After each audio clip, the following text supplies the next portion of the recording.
So அனைவருக்கும் வணக்கம். இன்னைக்கு நம்ம டிசிபியில் கொஸ்டின்ஸ் வந்து பார்க்க போகிறோம். ஸோ ஃபர்ஸ்ட் கொஸ்டின் என்ன கேட்டிருக்காங்கன்னா, நாட்டின் தூய்மையான நகரமாக 8வது முறையாக சாதனை படைத்துள்ள நகரம் எது அப்படின்னு சொல்லி கேட்டிருக்காங்க. ஸோ ஒவ்வொரு வருஷமும் வந்து பார்த்தீங்கன்னா கிளீன் சிட்டி, அதாவது தூய்மையான நகரங்களுடைய பட்டியல் வந்து வெளியிட்டு இருக்கிறாங்க. அதன் அடிப்படையில் ஸ்வச் சர்வேக்ஷன் அப்படின்னு சொல்லக்கூடிய அந்த சர்வே அடிப்படையில் வந்து பார்த்தீங்கன்னா, ஸோ 8வது முறையாக வந்து பார்த்தீங்கன்னா முதலிடம் பிடிச்சிருக்கு வந்து இந்தூர், மத்திய பிரதேசத்தில் இருக்கக்கூடிய இந்தூர் தான் வந்து பார்த்தீங்கன்னா இது 8வது முறையாக முதலிடம் பிடிச்சிருக்கிறாங்க.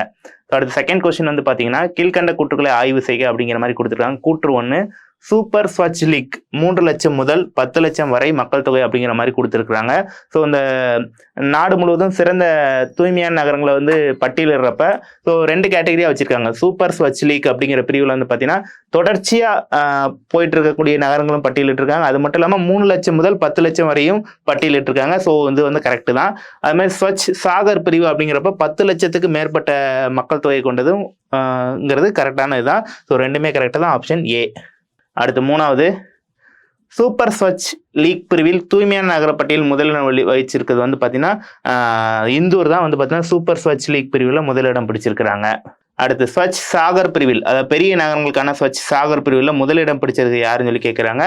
ஸோ அகமதாபாத், அதாவது குஜராத்தில் இருக்கக்கூடிய அகமதாபாத் முதலிடம் பிடிச்சிருக்கிறாங்க.